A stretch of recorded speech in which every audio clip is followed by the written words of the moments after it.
Hello, this is Scott Kloss on the No Fear podcast, and today's episode is going to be something very near and dear to my heart because it is the why behind it, the reason why this podcast got started and why it's named the way it is. So before we go any further, I'd like to define it because FEAR is an acronym for me, and it stands for fake events appearing real.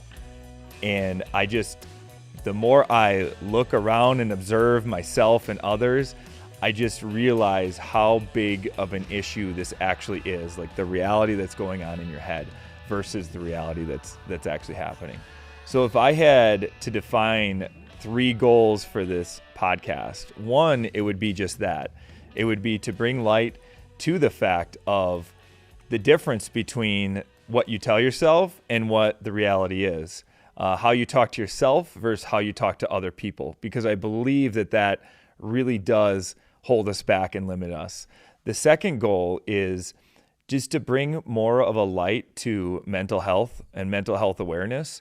It's not the entire goal of the podcast, but I know very closely and through experiences that is part of it, because you have a reality that's in your head that doesn't exist. And the third goal, which is actually most important to me or the most driving for me, is if you're listening to one of the people that I'm interviewing on the podcast, because I'm choosing very successful, very highly motivated people, if you get done listening to that and you take action on something that you're terrified on, then I would have done my job. I need you to share that with me because that would fill me up. And some examples of that might be you have a job that you maybe don't like that much, and you've always had this dream. You've always had this thing in your head. What Craig Zuber's episode is, it's his Hawaii. He wanted to move to Hawaii for a year, and he did it. There was 1,000 reasons not to, and he did it. And so I think everyone has their version of their Hawaii in them. And if this podcast could be the reason that made you act, then I would have done my job or feel very accomplished. So how this got started, just a bit on my story, is this concept. For those of you know me now, I am the loudest person you probably know. I'm the tallest person you probably know. And with those two being combined, my voice just projects and I could be seen as the life of the party. But that wasn't always the case. I actually grew up very shy, and my whole schooling was just me kind of keeping to myself, and I wanted to say these things, and I wanted to do these things, and everything was going, and time passed, and it just got to the point in my senior year where I realized, this is almost over, and I haven't even done really anything that I've wanted to do. And it was this huge, just overwhelming feeling of regret and fear of it all running out. And so almost instantly, I flipped that switch, and I just went on the opposite end, where I just became the class clown. I became the loudest, and I was really making up for this lost time. And that's a general theme of my life for everything that I'm doing. It is to avoid regret, and it's to make up for lost time. It's not to think about me on my deathbed and thinking, oh, what all did I regret, versus, oh, damn, look at the life that I lived. And typically what happens is you regret the things that you don't do. You don't regret the things that you tried and maybe failed, or you failed and then tried again and you go. It's typically what you don't do.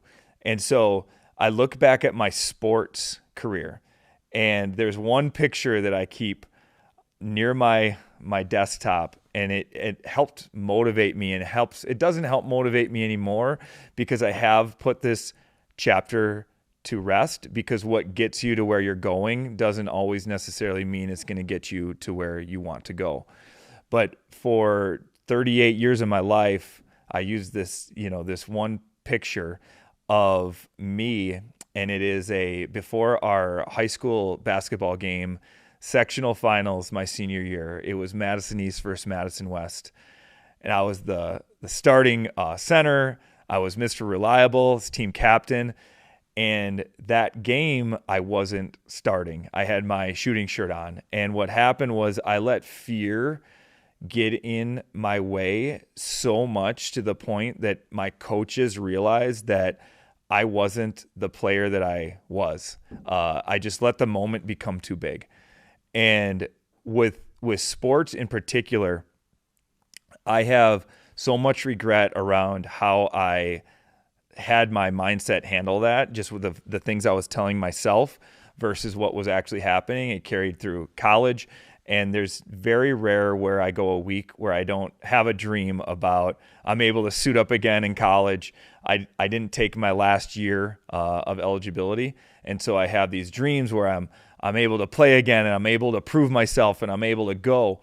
And really, there's nothing I can do with sports, but there is a lot I can do with business and with relationships and with life and with all of that. And so when I'm looking through this, it's so driven in me that I wanted to share this. And then when I look at like very serious take on this is my older brother, he was dealing with bipolar and he was dealing with schizophrenia. And I watched my brother go on this like decade-long wilderness walk, where he just wasn't himself. He wasn't bathing. He wasn't brushing his teeth. He was just a shell of the brother that I knew growing up, the one that I idolized. And the things that he was telling himself obviously were not real.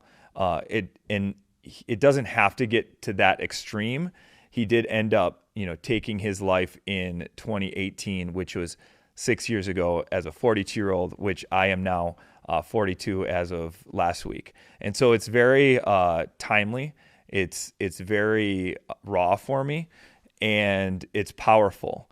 I also don't think it has to get that extreme, because even in my day-to-day job, if I'm helping people, maybe switch companies to a better company or get into real estate industry, all I hear is the reasons why not and all the fears they have associated with it.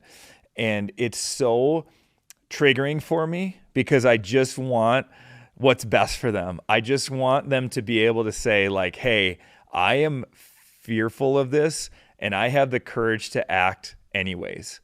And when I get around someone like that, it is the most energetic, empowering thing that I can do. And then building just a group of people that all think that and willing to get vulnerable and willing to say like, hey, everything's not awesome. I'm actually pretty terrified and I'm still going to do this. So think of what holds you back in your head. It's, fear of public speaking is the number one fear. There's nothing that's going to physically happen to you. A saber-toothed tiger is probably not going to jump out of the stands and attack you, but we create this. And so my mission is really to help you identify it and help you move on and act no matter what. Because at the end of the day, if you could take the leap of faith and you could start what you want to start, that would mean the world to me. So as you're viewing these episodes and you're hearing from highly successful people, it's really easy to sound great in a 30 to 45 minute sound bite. But I want to get behind the scenes a little bit and dive into what's driving them and what they're fearing and what might have held them back and those stories that you don't often hear. Track of all future episodes.